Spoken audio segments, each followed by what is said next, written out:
Kalau anak berani berkelahi, dia pasti berhadapan, wajahnya ketemu wajah, kan itu. Tapi kalau anak pengecut, bandem seko kadoan, berarti. Nah sekarang saya tanya, medsos itu berhadapan wajah apa melempar dari jauh? Nah, berarti medsos adalah media bagi para pengecut yang tidak berani berhadapan langsung sebagai manusia. Saya dibully kayak apapun, dikritik dan dituntut kayak apapun di medsos, saya tidak pernah satu huruf menjawab. Nek wani rene. Kan gitu. Ya, makanya maihannya harus depan gini. Tidak boleh panggung tinggi supaya tidak ada feodalisme, dan tidak boleh ada pagar yang membatasi supaya kalau Anda marah sama saya, Anda langsung bisa bunuh saya. Kan ngono Mas. Kuwi wong urip. Nek wani kaya ngono kuwi, nek ora wani rasa urip. Karena mereka meremehkan Jawa, mereka meremehkan daerah, mereka meremehkan bapak-bapak mereka sendiri. Jelas. Kalau kita membangun Indonesia dengan meremehkan bapakmu sendiri, kakekmu sendiri, masa silammu sendiri, kamu tidak akan dapat apa-apa. Kamu akan jadi ekornya Cina, kamu jadi ekornya Amerika, kamu jadi buntutnya Korea, kamu jadi buntutnya orang asing, dan sekarang tambah kamu menjadi ekornya Arab Saudi.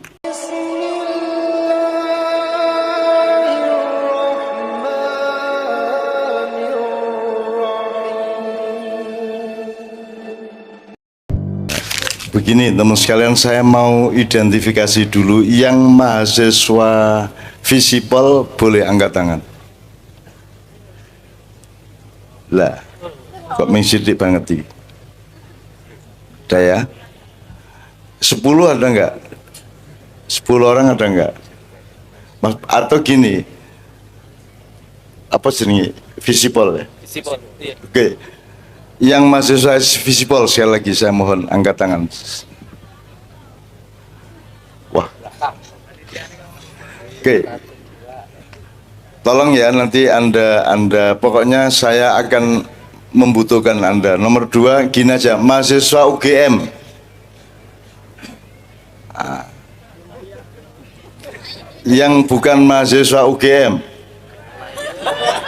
Oh.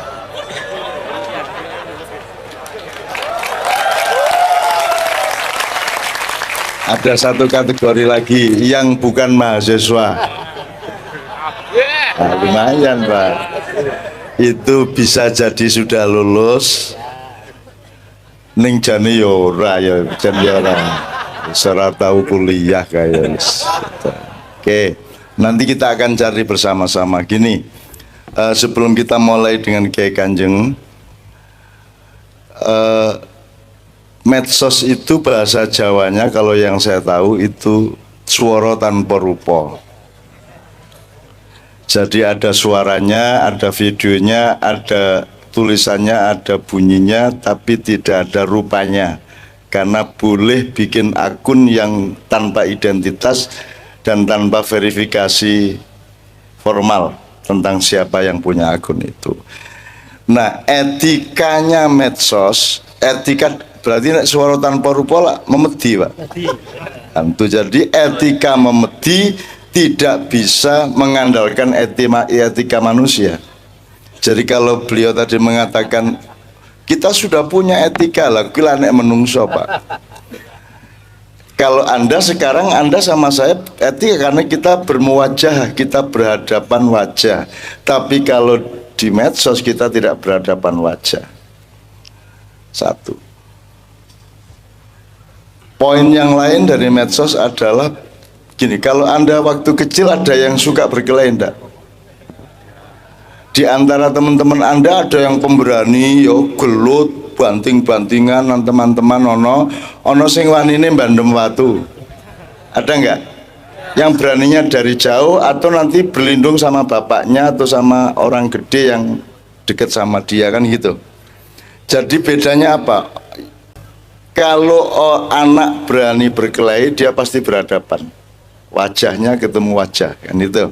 Tapi kalau anak pengecut, bandem seko kadoan, berarti Nah sekarang saya tanya, medsos itu berhadapan wajah apa melempar dari jauh?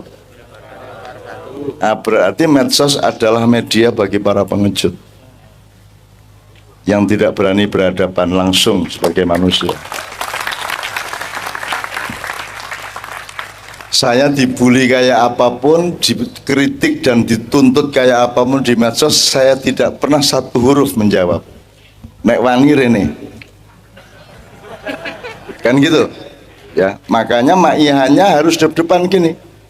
Tidak boleh panggung tinggi supaya tidak ada feodalisme dan tidak boleh ada pagar yang membatasi supaya kalau Anda marah sama saya, Anda langsung bisa bunuh saya. Kan ngono, Mas. Kuwi wong urip. Nek wani kaya ngono kuwi, nek ora wani rasa urip. Nek jan wani aja jomblo terus saya rapi ngono. Sikat. Temui calon mertua apa? Kowe maharmu apa? Puisi, Pak. Kesetiaan. Wow.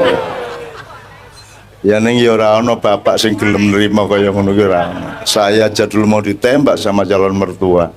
Karena tidak jelas lho, Bu, iki anakku artis terkenal kelas 1. Ayune kaya ngono kerabi karo seniman ra cetha. Mampus aku wis. Sampai akhirnya ketika saya nikah bener, Sabrang itu di Kanada punya teman-teman yang ngerasani Novia. Novia itu goblok tenan yo. Gelem-geleme karo wong tuwa. Rambi penggawean cetha, rambi prestasi, dudu apa-apa. Dan Sabrang meneng wae, ora ngerti nek Sabrang anakku. Seneng aku seneng sekali kalau ada orang salah paham sama saya, makanya saya pakai baju ini untuk menambah salah paham Anda kepada saya. Semakin saya disalahpahami, semakin Anda tidak bisa menembak saya. Betul enggak? Kalau saya jelas bagi Anda tinggal dare. Tapi kalau dipikirnya saya adalah ini, Anda mesti melihat jebul saya yang sana bukan yang ini, kan gitu. Makanya saya berubah-ubah terus Pak gitu. Mulanya saya tidak mau jadi direktur supaya tidak gampang ditembak. Itu soal medsos ya. Nanti kita perpanjang semua karena 3 kelompok tadi saya maksudkan juga untuk menggali yang Anda tanyakan tadi bersama-sama, dan anytime Anda juga boleh, Mas. Jadi ini bukan seminar yang ada aturan resminya. Pokoknya anytime Anda mau ngomong apa-apa, Anda tinggal tell me and then you say anything you want, ya. Yes. Understand? And understand 10. Keton nek du mahasiswa to, Pak. Ya. Terus pelan-pelan gini. Jadi Pak Rektor, nyun sewu ini untuk membuka ini gini. Saya ingin ngasih tahu sampean bahwa saya ini tiap hari ketemu sama anak-anak muda ini. Anda umurnya katakanlah 18, 19, 20, 22, 23 pol. Ya sing kebangetan selawe 26 ning rata-rata segitu ya, Mbak ya. 18 sampai 22. Oke, 25 enggak apa-apa yang abadi-abadi itu. Nah, saya ini di mana-mana Pak, tidak hanya di kampus. Kemarin kita di Balikpapan acara untuk urusan OTT dan lain sebagainya di pelabuhan yang ribut itu, ternyata yang datang juga anak-anak muda mayoritas. Alhamdulillah. Jadi saya ini sedang merasa dan meyakini bahwa Tuhan ini memang sedang menciptakan kaum muda yang akan menyelamatkan Indonesia. Amin. Ya, satu. Artinya Anda jangan terlalu pusing dengan yang sekarang. Ben wae. Itu nanti akan surup-surup sendiri, akan layu-layu sendiri, akan hancur-hancur sendiri, akan jatuh-jatuh sendiri. Tenang aja. Anda bagian fajar hari, yang sekarang ini bagian senja hari. Anda tidak usah terlalu pusing sama senja hari, karena Anda adalah pemuda-pemudi fajar hari, fajar pagi yang akan menjadi pemimpin ketika hari itu sudah lahir. Masa depan Indonesia akan Anda pegang semua. Tuh. Nah, saya kan harus pakai apa? sanad kalau dalam bahasa pesantren. Saya kan harus punya alur atau punya referensi yang jelas alurnya, Pak. Ya, ya. Apa ibit loksit apa nih lho, Pak. Nek skripsi lho, Pak. Loh, saya rasa ngeremeh aku, ini tempat kuliah saya ini gedung induk dulu. Ya, aku ini banget. Saya di tingkat 3 sana kuliah saya. Loh iya, saya fakultas ekonomi. Bapakmu urung kawin karo mbokmu. Tahun 1972 saya kuliah di sana. 72 loh. Terus meh Mojopahit aku suwe banget. Jadi saya ini kesini ini romantis. Saya dipelonco ya di sini dulu, kurang ajar. Aku begitu selesai semester 1 ra iso mbayar meneh, ra iso neruske ning wis dibadi dipelonco aku. Digundul, diwas kon disiksa kae, dikuyo-kuyo kae kon gawe kene eblek ngene iki. Wis gak karo zaman dulu dipelonco itu serius, Mas. Kon ngopo, wah wis ora karu-karuan kae. Nek ngelakukan kesalahan kayak drum band kayak aku salah, deng aku salah, dan asu tenan bajingan. Zaman semono. Jadi saya ini nostalgia juga gitu ya, Mas ya. Nah, saya ingin bilang sama Pak Rektor, ya. Serius ini Pak, saya ini kan gini. Kenapa Pancasila yang pertama itu tidak Gusti Yesus, tidak Sang Hyang Wenang, ya. Tidak apalagi Yehova, tidak Allah Subhanahu wa Ta'ala, tapi dicari bahasa yang kira-kira bisa dipakai oleh semua, yaitu Tuhan yang Maha Esa. Terserah itu Anda sebut universal atau apapun, yang pokoknya ini yang paling tidak terlalu berakibat primordial. Kalau Anda sebut Allah Subhanahu wa Ta'ala, menimbulkan konflik. Kalau Anda sebut Yesus, akan menimbulkan konflik. Juga kalau kita pakai bahasa-bahasa dari lokal-lokal agama. Tapi kan orang Kristen memahami Tuhan Yang Maha Esa kan dengan referensinya dia.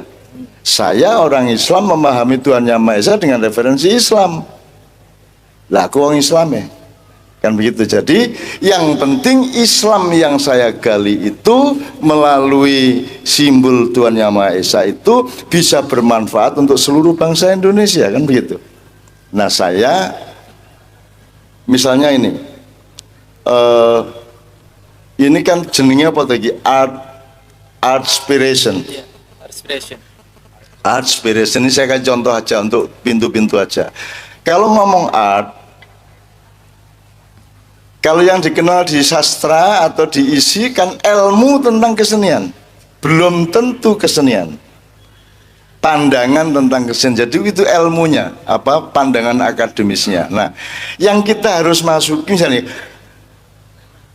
contohnya gini, kalau di SD itu anak yang sholatnya, nilai sholatnya bagus adalah yang tahu zuhur berapa rakaat, wudhu urutannya gimana, dia bisa jawab. Ning urung tau wudu deh. Ming apal nek wudu ngene. Sing nilai olahraganya bagus kalau ngerti ukuran lapangan voli berapa dia ngerti. Padahal pemain voli nasional belum tentu tahu ukurannya. Jadi kita ini bernilai baik sebenarnya tidak karena pengetahuan kita. Tapi kita bernilai baik adalah kalau kita mengalaminya dan kreatif di dalam pengalaman itu. Kan begitu. Demikian juga Tuhan Yang Maha Esa. Misalnya art. Kalau ngomong art jangan hanya pengetahuan. Kalau Anda tahu art berarti gini, yang paling gampang dari Islam Pak. Ya. Kalau dalam fikih Pak, sholat itu yang penting Allahu Akbar nganti tahiyat. Ya. Yes. Itu sah sudah. Meskipun hatinya ingetnya pacarnya terus. Sah enggak Pak? Ya, sah. Sah. Tapi itu sholat bukan itu. Nah, ternyata fikih, hukum, dan aturan formal itu sama sekali tidak mencukupi untuk keabsahan sebuah pekerjaan. Nah, kan gitu. Nah, khusyuk, sholat yang khusyuk berarti Anda punya totalitas hatimu ke Allah. Nah, saya tanya, kalau fikih itu ilmu, tapi kalau khusyuk itu apa? Khusyuk itu art. Khusyuk itu art, seni. Nguyuh loh ya. Seni, itu seni. Khusyuk itu kan kenikmatan toh. Khusyuk kowe karo ndelok cawe tok, ya Allah. Kok iso ya irunge kaya ngono ya. Ki bapake sunate nganggo apa? Itu ya. Itu kekhusyukan. Jadi art itu tertinggi. Jadi ada benar, baik, indah. Dan agama itu sebenarnya puncaknya adalah keindahan. Nah, khusyuk itu indah apa baik apa benar, Mas? Indah. Nah, jadi kalau ngomong art inspiration, kita harus belajar. Ternyata Anda mahasiswa Visipol punya concern dan sadar dan bahkan secara naluriah sudah memanjat naik menuju art. Dan ini Indonesia kan tidak ada artnya blas lagi, ya toh. Jadi orang-orang senine mengising toh. Art kan seni toh, seni lah kencing toh. Ki kencingnya kurang ngisingnya sing oke. Maka disebut demokrasi oleh acara malam hari ini. Ini judulnya demokrasi. Jadi beliau mengeluh bagaimana kita belajar supaya tidak seperti politisi yang sekarang yang demokrasi kerjaannya, yang berbuat gila sehingga memecah belah rakyatnya, kan gitu di proposal Anda itu. Nah berarti Anda sudah tahu bahwa art ini soal kekhusyukan, ini soal kesungguhan. Jadi nek cinta iki ya iki soal cinta, itu soal bener salah, itu soal apa, ini soal cinta. Oke, satu. Inspiration, Mas. Anda jadikan art dengan inspiration jadi satu. Art inspiration. Inspiration to what? What do you mean by inspiration? Inspiration itu kan sesuatu yang datang ke Anda. Betul enggak?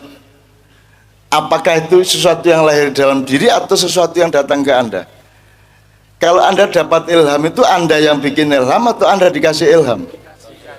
Siapa yang ngasih?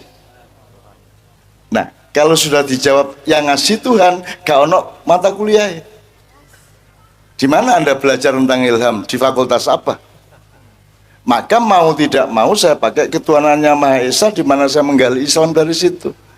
Di dalam Islam kita punya stratifikasi. Ilham itu paling bawah untuk semua orang, di atasnya ada fadilah, di atasnya ada karomah, di atasnya ada wahyu. Tapi ini tidak usah saya perpanjang. Nah, kalau Nabi haknya adalah mendapat wahyu. Kalau para aulia haknya mendapat karomah. Kemudian orang-orang awam tapi punya ketekunan yang khusus, dia akan mendapatkan fadilah. Dan untuk semua orang akan mendapatkan ilham atau inspirasi. Tetapi ini juga tidak benar-benar amat. Saya bantah-bantah sendiri pengetahuan saya. Sebenarnya tidak, Tuhan itu kalau gini, kalau wahyu itu emas 24 karat pamane ya. Nek karomah itu perak, nek fadilah itu perunggu. Nek kalau ilham itu apa wes? Timah ngono ya. Timah apa besi lah gitu ya. Besi tua gitu ya. Enggak gitu sebenarnya. Ketika saya mempelajari enggak gitu. Tuhan itu ngasihnya random aja dikasih. Tapi tergantung softwaremu. Bagaimana kamu mau online dong handphonemu Nokia pisang kok. Betul enggak? Jadi ternyata bukan Tuhan ngasih perbedaan inspirasi kepada manusia. Yang terjadi adalah Anda harus meningkatkan softwaremu, receivermu, daya tangkap, daya serap di dalam pikiran dan hatimu, supaya kamu mendapatkan lebih banyak meskipun tidak akan sampai ke tingkat wahyu. Kalau wahyu itu betul-betul default itu ya. Tapi kalau karomah ke bawah itu sebenarnya tergantung Anda. Jadi setiap orang bisa mendapatkannya, tergantung Anda kreatif apa enggak. Anda mengasah diri Anda apa enggak. Itu soal art inspiration. Apa iki? Art inspiration. gabungan yang sangat bagus dan saya sangat senang. Berarti Anda membuka pintu kasyaf, Anda membuka pintu-pintu yang sebenarnya secara akademis orang tidak ke sana sama sekali. Ya Pak Rektor ya, oke. Untuk itu gini, sekarang kita buka dengan Kiai Kanjeng, tapi dengan keyakinan gini Pak Rektor, ini di Nyun Sewu, karena saya kan belajarnya ya mau nggak mau ya dari Al-Quran Pak. Ya salah aku lah lulus. Saya nggak lulus di sini. Tapi jangan lupa saya ini tetap disayang juga sama Pak Rektor, sama Bapak dulu, sama teman-teman saya, adik-adik kelas saya. Rektor-rektor sekian kali itu kan adik kelas saya semua Mas. Kan gitu kan, dan saya ternyata tetap disapa oleh UGM. Saya ini anggota Kagama, coba gue. Jadi aku neng bandara ada ID-nya Pak, tak duduke Kagama. Oh, set. Nah, gitu. Kagama saya di samping SAR gitu. Dan kartu kepala penasihat keamanan PJKA. Jadi semua urusan kecopetan segala macam itu semuanya adalah dalam ayoman saya. Saya tahu siapa yang nyopet dan seterusnya gitu. Nah, saya belajar di Al-Quran dan Allah menyatakan di surat setelah kasus Ahok ya. Nah kemudian ada surat Al-Ma'idah 54 Pak Rektor. 54 itu Allah menyatakan kalau kalian murtad, maka aku mendatangkan kaum yang baru, aku menciptakan kaum yang baru yang aku cintai dan mereka mencintaiku. Dan mereka aku beri sifat dua, adzillah alal muslimin wa izzah alal kafirin. Kalau mau dijelaskan mohon izin. Jadi Anda ini menurut saya dan saya sangat yakini dan aku kecewa nek ora. Saya kecewa kalau tidak, ini saya berpuluh-puluh tahun ini saya menemani anak-anak muda ini, kalau ternyata bukan itu maksudnya Allah. Nek ngono ngopo biyen kok ndadak ngangge ayat kuwi, aku iki kapusan aku 20 tahun aku. Tego ngono ta aku ya gitu. Saya akan bilang sama gitu sama ini, saya yakin sama Anda. Ini benar loh Mas.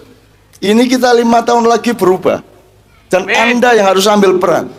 Anda yang ambil peran. Siap-siap semuanya Mas. Anda sudah lulus toh? 5 tahun lagi? Udah. Loh, bahkan nanti 5 tahun mungkin masih belum berperan, Anda masih mimpi-mimpi, masih magang-magang, tapi 10 tahun lagi, tahun 2024-25 ya, insya Allah Anda akan sudah berperan. Dan Anda harus menjadi orang seperti yang Anda cita-citakan malam hari ini. Jangan sampai menjadi politisi yang merusak seperti yang ada sekarang, kan gitu, betul nggak? Nah Anda harus siap. Dan saya serius sama mereka Pak. Ini Allah mencintai mereka, maka mereka berkumpul di sini, maka mereka berkumpul di seluruh Indonesia. Saya ketemu mereka dan malam hari ini adalah saya ketemu anak-anak muda ke 4018 titik di seluruh Indonesia. Jadi saya tidak pesimis kepada Indonesia bahwa sekarang bosok, ya semonggo lah rapopo. Tapi kan sudah ada benih baru, sudah ada kembang yang bersemi yang baru, sudah ada buah-buah yang mulai pentil nek coro pelem apa tuh ya? Sebelum mangga apa? Pencit. Sebelum pencit?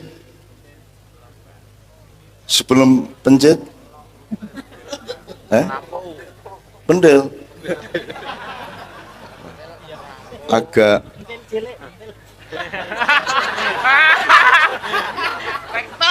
ya ini kita nih gagal transformasi juga di bidang bahasa. Kalau kita tulis lugu pentil, ini kan bacanya bisa macam-macam. Ada pentil, sepeda. Nah, sing bahaya kan iki sijine iki.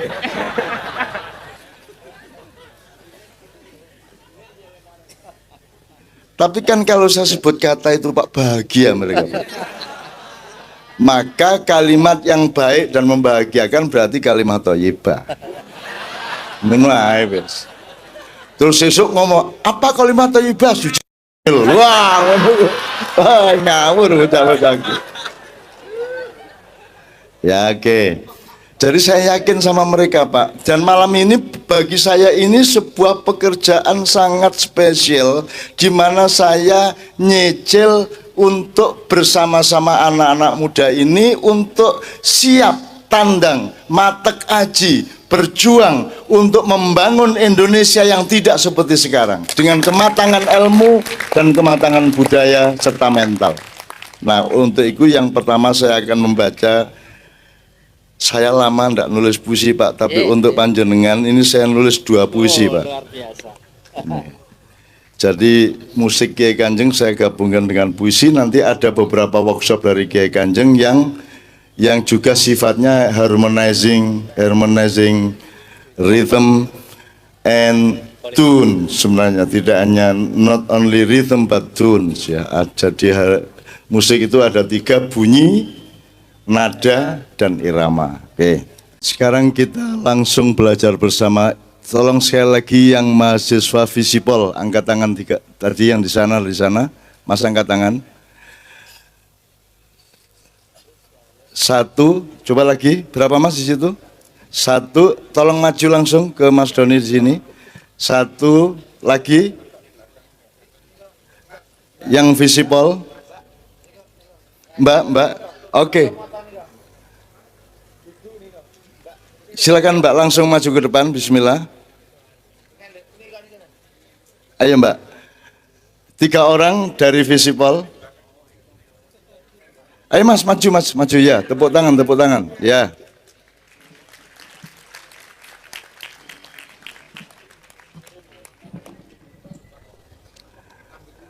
Enggak apa-apa, 2 orang lagi enggak apa-apa. Berarti 4 orang ya. Semakin banyak yang Visipol semakin bagus. Silakan langsung Mas. Tolong dikasih jalan untuk mereka lewat ya. Oke. Kemudian sambil menunggu beliau lewat sampai ke sini nanti ya.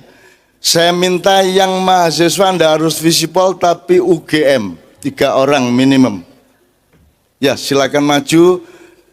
Dikhususkan yang perempuan supaya tidak terlalu kering acara kita malam hari ini.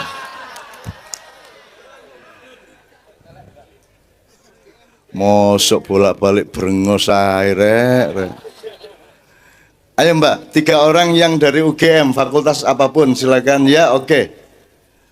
Sebenarnya tidak harus 3, mau 4, 5 boleh. Pokoknya ada 3 kelompok, masing-masing kelompok minimum 3, 5 boleh, bahkan 10 pun boleh. Silakan duduk dulu di situ ya. Oke.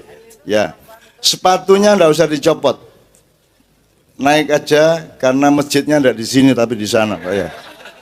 Ya enggak masalah. Ya, oke. Sekarang tidak apa-apa 3 orang dari luar UGM, boleh mahasiswa, boleh umum. Silakan 3 orang. Ya, silakan. Oke, pas sudah 3 orang ini ya. Atau mbaknya, ya mbaknya 2 orang, ayo maju. Ya, mbaknya sing lanang menengah kono. Oke.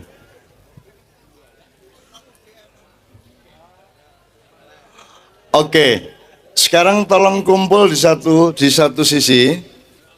Kemudian jadikanlah 3 kelompok. Berarti kalau bisa perempuannya dibagi, ya.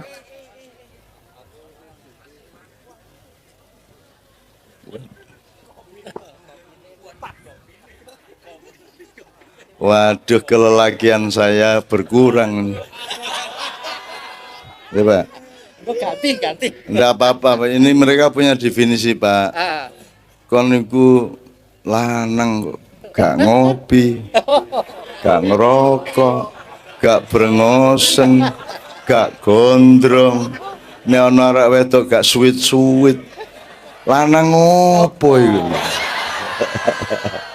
Ya enggak itu guyon ya.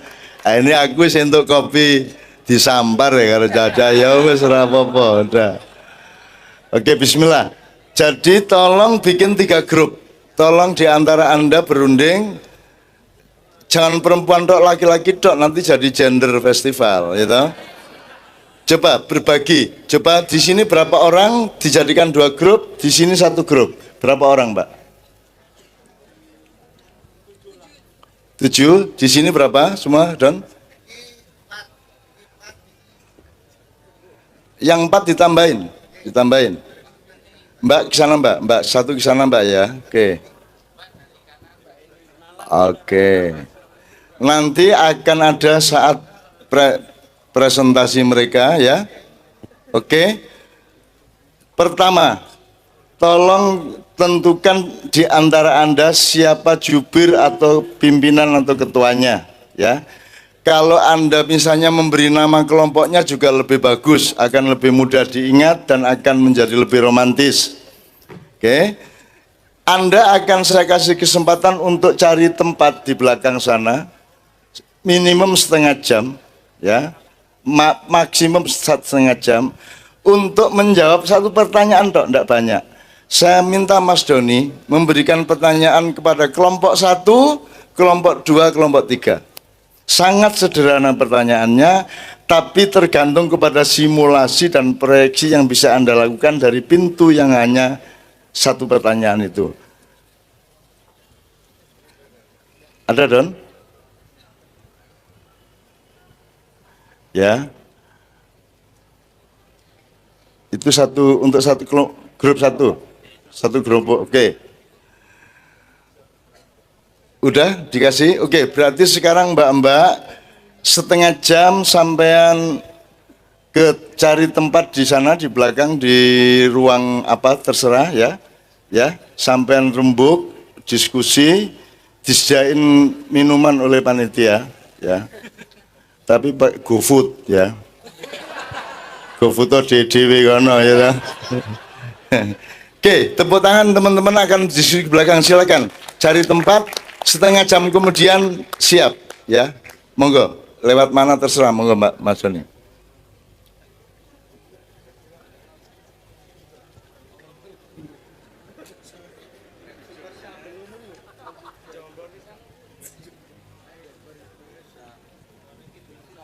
Oke, kita optimis karena banyak kaum wanitanya ya.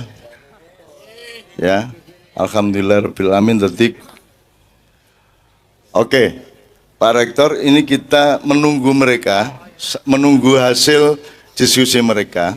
Sambil saya nyicil-nyicil dikit ya. Apa arep lagu sih? Lagu yang urusannya harmonizing rhythm, tunes, and sound, ya. Oke.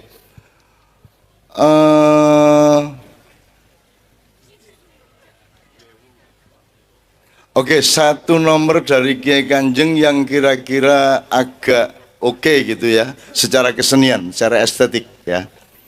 Saya tanya dulu sama Anda kenal genre musik apa saja? Pop, dangdut, rock, slow rock, reggae, jazz, blues, campur sari, dangdut, keroncong. Pertanyaan saya adalah Kiai Kanjeng genre apa?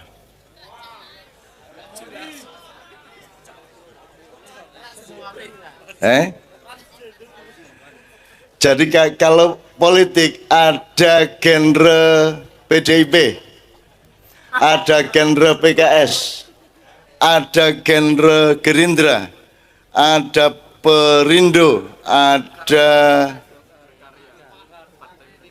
Golkar, Nasdem dan lain sebagainya. Ya. Kiai Kanjeng adalah NKRI-nya. Jelas? Jelas ya? Kiai Kanjeng adalah Bhinneka Tunggal Ika-nya. Nah, untuk sampean tadi kan ngomong perbedaan itu ada yang memang harus ditegaskan dan disadari, tapi saling menerima satu sama lain. Ada perbedaan yang tidak boleh dipersoalkan. Misalnya bedanya bojomu kalau bojone tanggamu rasa kok urus gitu kan ya. Jelas ya? Jadi Anda harus bisa menemukan perbedaan, dan perbedaan itu ada bedanya, tidak semua perbedaan itu sama gitu ya. Ada perbedaan yang harus ditegaskan bahwa itu berbeda. Misalnya agama, bukan agama semua itu sama. Kalau semua agama sama, ya tidak perlu pluralisme kalau gitu jadi satu agama aja. Ketuanya Gus Dur kan gitu. Kan gitu. Agama beda dan harus ditegaskan perbedaannya dengan perjanjian saling toleran satu sama lain. Untuk toleran itu sebenarnya urusannya kan hak dan kewajiban, Mas. Saya kasih contoh ya. Hak dan kewajiban. Jadi urusannya gini. Kalau Anda tidak berhak, Anda tidak boleh ikut campur. Misalnya Anda bersyahadat. Oke, orang Islam. Islam syahadat. Aku bersaksi tidak ada Tuhan selain Allah dan Muhammad Allah. Saya tanya, syahadatmu itu dengan siapa? Kepada siapa? Kepada siapa? Allah dan Muhammad. Dengan saya enggak toh? Jadi boleh enggak saya ikut campur? Nah, kamu nanti nikah syahadat sama istrimu, kita bersepakat untuk menjadi suami istri, aku akui engkau sebagai istriku, engkau mengaku sebagai, boleh enggak ada orang lain turut campur? Not even your father, not even your parent, betul enggak? Enggak boleh ikut campur. Nah sekarang orang mau beragama saja, boleh enggak orang lain turut campur? Enggak boleh. Sholat, kamu sholat untuk siapa? Untuk saya enggak? Untuk Pak Rektor enggak? Bukan. Jadi Pak Rektor sama saya boleh nggak ngurusin sholat Anda? Nggak boleh. Bahwa Anda membuka diri terus tanya Pak Rektor nggak apa-apa. Tapi nggak boleh saya sama Pak Rektor nyelonong marah kepada Anda. Anda tahlilan, Anda apapun, melakukan apapun. Kalau itu tidak terkait sama hak saya tidak boleh ikut campur. Yang membuat pluralisme ini kacau, yang membuat perbedaan ini menjadi sumber konflik adalah usil. Turut campur yang bukan haknya, betul enggak? Loh, itu bukan hakmu. Bukan hakmu sama sekali. Misalnya, namamu siapa? Mohon izin. Dani. Yang ngasih nama siapa? Bapak Ibu, boleh enggak Pak RT ngasih nama kamu? Lah iya Pak RT rasa melu-melu toh, biarin toh bapaknya ngasih nama apa. Sekarang ini coba Anda hitung, apa saja yang orang pada usil. Kenapa Anda kan Dani anaknya Pak itu, kenapa Anda harus menjadi seperti yang saya inginkan? Kalau Anda tidak seperti yang saya inginkan, saya marah, kan begitu kan? Nah, ini lebih diperparah lagi kalau dalam politik, asal seseorang itu menang dianggap benar. Kalau kalah berarti salah, kan gitu. Ini lebih parah lagi nih, lebih kepleset lagi. Nah, jadi teman-teman sekalian, kita belajar pelan-pelan. Tolong sampean ingatkan, mikrofonnya tetap dikasih standby kiri kanan satu-satu ya. Jadi anytime sampean boleh usul, sampean boleh ngingetin, sampean boleh nambahin dan seterusnya. Oke. Sampai di sini kita istirahat dulu supaya kita belajar kepada harmonizing rhythm, tune, and sound from Kiai Kanjeng yang genrenya adalah Bhinneka Tunggal Ika. Jelas ya? Jadi duduk genre toh. Makanya saya pakai baju ini kan supaya semakin tidak paham Anda. Arab ngarani keroncong raiso, ngarani qasidah raiso, kan begitu. Dan harus ada orang yang berani menjadi Bhinneka Tunggal Ika. Gitu loh. Makanya saya tidak mau hidup di garis. Ini Jokowi, ini Prabowo. Terus harus kalau sudah Jokowi, Prabowo jelek. Kalau sudah Prabowo, Jokowi jelek. Tidak mau saya hidup di situ. Kalau di Maya kita hidup itu ada bidangnya, ada ruangnya, ada bangunannya, bahkan ada ruang yang lebih luas. Kita yang bagian jaga ruang, kita menampung semuanya dengan cinta keindonesiaan kita. Orang-orang Jakarta yang pemusik ngerti ini enggak? Wah itu ya. Aku mau takon, aku ngerti apa ora? Enggak. Ah gitu loh, jawab iki. Ojo ngerti enggak? Oke. Karena mereka meremehkan Jawa, mereka meremehkan daerah, mereka meremehkan bapak-bapak mereka sendiri. Jelas. Kalau kita membangun Indonesia dengan meremehkan bapakmu sendiri, kakekmu sendiri, masa silammu sendiri, kamu tidak akan dapat apa-apa. Kamu akan jadi ekornya Cina, kamu jadi ekornya Amerika, kamu jadi buntutnya Korea, kamu jadi buntutnya orang asing. Dan sekarang tambah, kamu menjadi ekornya Arab Saudi.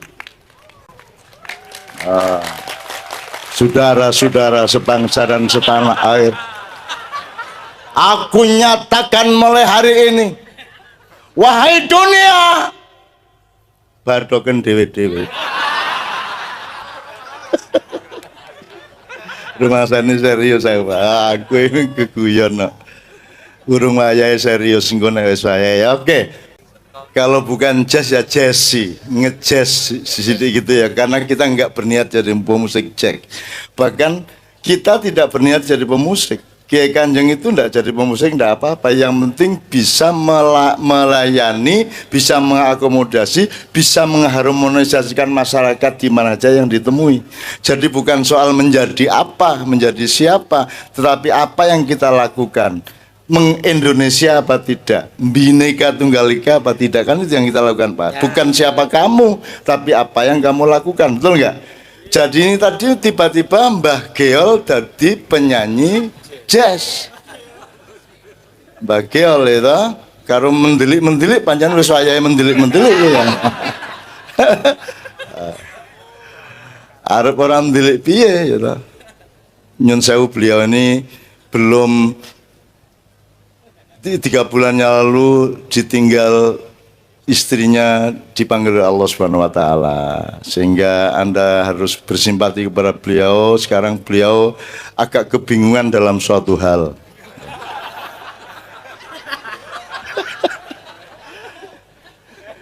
Makanya dikeluarkan lewat tenggorok.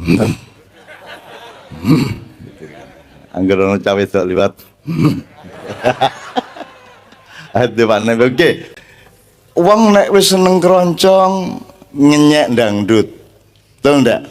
Kalau orang sudah musik pop meremehkan keroncong, kan begitu sekarang ini kita hidup ini. Kalau sudah UGM meremehkan UNY, ngono toh? Ora ya, ora. Oke, sip. Tepuk tangan untuk beliau. Tidak, kita tidak, UGM tidak meremehkan siapa-siapa. Oke. Maksud saya tren mainstream mental kita kan begitu. Kalau sudah milih keroncong terus minder karena merasa kalah tinggi daripada pop, apalagi jazz dan blues gitu kan. Kiai Kanjeng ini mencintai semuanya, semuanya kita terima dan semua kita apresiasi, semua kita nikmati. Namanya Bhinneka Tunggal Ika. Contoh ya Mas ya, dengan contoh sederhana. Kalau Anda sudah Sunni ya sudah Sunni aja, nggak usah ngurusi yang lainnya, nggak usah kayak dudu Islam. Aku tok sang Islam, ngono kuwi lho. Karena kita tuh suka nyacat orang, maido orang. Nyacat itu apa ya? Nyacat itu mencela.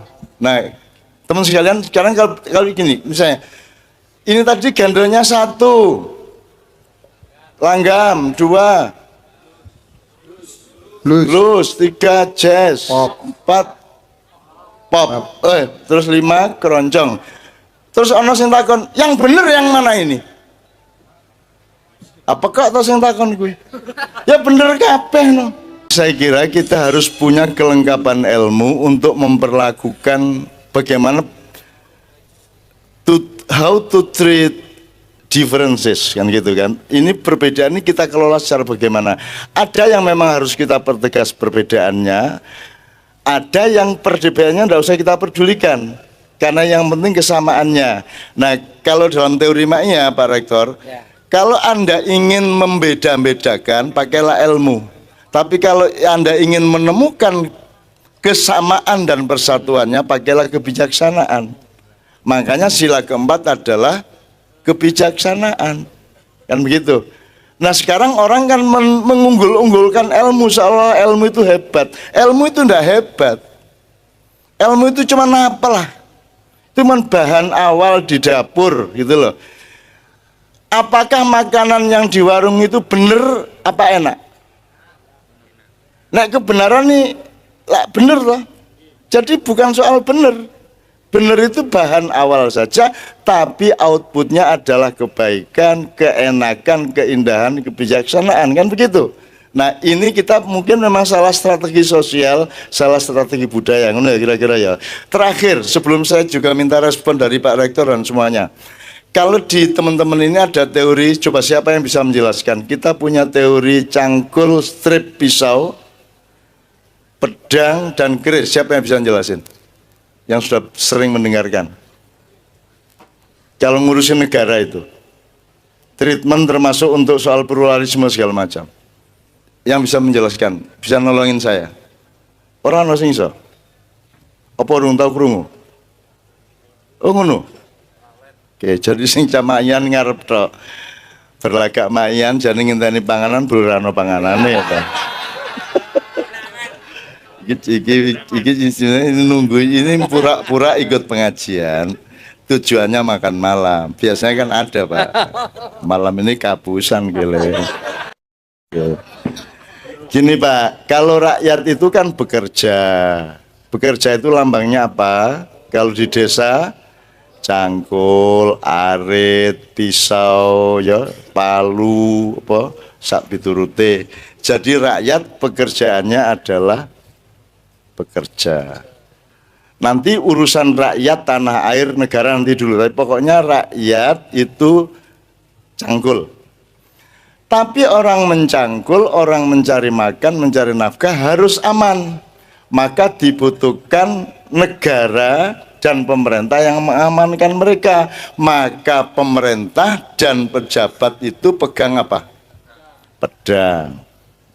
Jadi kalau gubernur pegang pedang, presiden pegang pedang untuk mengamankan orang mencangkul. Simple toh? Oke. Yang kita tidak punya itu yang di atasnya, yaitu keris. Keris itu apa? Pusaka wis. Nek keris klenik, makruh, syirik, pusaka wis. Nek pusaka lak dhewe to. Oke. Pusaka itu apa Pak? Harga diri kita, kewibawaan kita, martabat kita, kesepuan kita. Ini yang di Indonesia sudah tidak diurus sama sekali. Dulu diwakili oleh MPR, Dewan Pertimbangan Agung, sesepuh-sesepuh keindonesiaan dan seterusnya. Dulu kalau di dalam struktur pemerintahan diwakili ada negara, ada pemerintah. Itu beda. Ya, nanti itu salah satu pertanyaan kepada tiga kelompok tadi. Jadi tak kembalikan ke cangkul, pedang, keris. Keris ini orang-orang tua yang sudah tidak ingin berkuasa, orang-orang tua yang tutwuri handayani, orang-orang tua kayak Mak Iyah ini. Kita sudah ndak berebut, kita nolongin semuanya. Kita NKRI gitu ya. Oke. Sekarang saya tanya, kalau yang pegang cangkul kan mencari makan. Kalau yang pegang pedang, gimana caranya makan? Gimana supaya mereka makan? Dibayar oleh yang pegang pacul, cangkul. Jadi pemerintah adalah pembantu rumah tangganya rakyat yang dibayar oleh rakyat. Disuruh pegang pedang untuk jagain supaya rakyat aman dalam bekerja. Jelas ya teman-teman sekalian ya? Jadi salah satu kesalahan kita sekarang itu adalah yang pegang pedang, pedangnya dipakai untuk hayo kan gitu. Akhirnya yang pegang yang pegang cangkul itu setor kepada yang pegang pedang. Nah, Anda ini nanti kan akan pegang pedang. Kelak Anda akan pegang keris. Saya ini kan cuma punya keris. Itu pun kerisku dewe. Dan tidak ada gunanya kecuali untuk kalau jengking ya. Jelas ya Mas ya. Pak, ini simple nggak Pak? Simple Pak, simple ya Pak ya. Nah, sampai di sini Mas, sebelum kita ini kalau ada respon silakan. Sampai di tahap ini. Termasuk soal perbedaan tadi kita sudah coba jelaskan, ada perbedaan yang memang harus kita tegaskan, tetapi dengan catatan itu banyak sebenarnya ilmunya. Ada Mas? Respon kalau tidak ada, sebelum teman-teman tadi datang saya minta langsung Doni sama Jijit. Untuk mempelajari, pertama untuk mempelajari, kalau kita dari Sunan Kalijogo Pak Rektor, Sunan Kalijogo itu murui Mbah di sebuah desa di Lamongan Timur, di puncak gunung, di puncak bukit. Jadi orang bikin ambengan, tahu Mas ambengan? Ambengan itu sego dijelembreng, ditampah, terus dikasih lauk-lauk di pinggirnya. Sunan Kalijogo nambahi yo, tak tambahi rapopo yo, tak usuli yo, dijangkepi jajan pasar, akhirnya dicari jajan pasar, terus dikasih 3 kembang Pak, kembang mawar, kembang kenongo, kembang kandil. Nah ini tolong para pluralis dan pembelajar modern itu jangan terlalu meremehkan orang-orang dulu toh. Orang dulu itu sederhana sekali cara mengajarinya dan sudah mempraktekannya. Indonesia adalah jagoan pluralisme sedunia. Tidak ada negara di dunia yang keragamannya melebihi Indonesia, ya. Tidak ada. Dan kita aman-aman saja. Yang bingung dan penting kan menengah ke atas. Kalau bawah itu rano popo le, rano popo. Ambok beto ra masalah, setan karo kuwe ya bendino bareng-bareng ra masalah. Nah, mawar itu menurut Sunan Kalijogo lambang dari keragaman bunga-bunga di kebun. Diambil yang paling indah mawar. Jadi mawar itu lambang dari bineka, ya. Bineka itu berarti ono A, ono B, ono C, ada A, B, C, D, E, F. Jadi ya. Terus gimana kalau ada A, B, C, D, F, ada Jawa, ada Sunda, ada Madura, ada Bugis, ada Mandar, ada Batak, ada macam-macam semua. Ada Islam, ada Kristen, ada kebatinan, ada macam-macam. Ada mahasiswa, ada pengusaha, ada rakyat biasa, ada pedagang, ada macam-macam. Semuanya macam-macam, ya itu namanya mawar. Nah setiap A, B, C ini kenongo. Kenongo itu apa? Kenongono, kenong ini. Boleh, silakan. Kenongono, kenong ini boleh. Setiap madhab, setiap aliran, setiap pendapat punya hak yang sama untuk berekspresi dengan syarat kudu nganggo kembang kandil. Artinya kandil itu tetap Bhinneka Tunggal Ika. Meskipun kamu beda sama yang lain, tetap kita adalah saudara sesama hamba Allah, saudara sesama bangsa Indonesia, saudara seumat, saudara semua, gitu ya. Itu namanya mawar, kenongo, kandil. Jadi dulu demokrasi itu sudah dilambangkan oleh kenongo itu, kenongono, kenong ini sakarmu. Dhuwur entuk, nisor entuk, gonta-ganti ya entuk, karo ngadeg ya entuk, lungguh ya entuk, ndur cagak ya entuk. Sekali-sekali ndur utitan ya sak karepmu. Anggere aja ning gerdu kan gitu kan. Yang ndak paham alhamdulillah. Yang paham wong ya ndak bisa praktek aja ya sudah, ndak apa-apa. Nah, kalau gitu kita praktek sedikit. Coba kita belajar berbeda. Kita belajar berbeda tapi harmonis ya.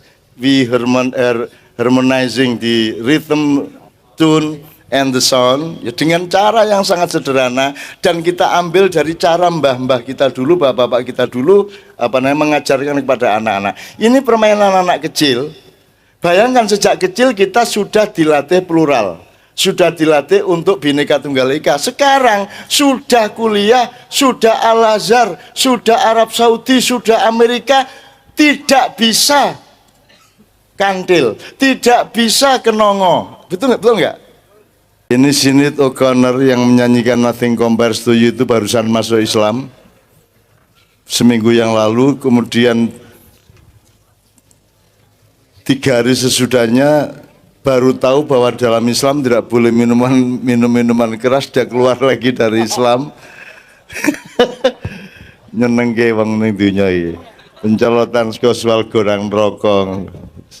Oke, tepuk tangan untuk kelompok ini. Oke, Sinead O'Connor ya. Nothing Compares to You ya. Alus ya, lagu alus ya, supaya kita punya kehalusan budi, karena salah satu syarat kepemimpinan adalah setelah ilmu menembus hatinya rakyat dan mengetahui kondisi rakyat, namanya alimul ghaibi wasyahadah dalam Al-Quran.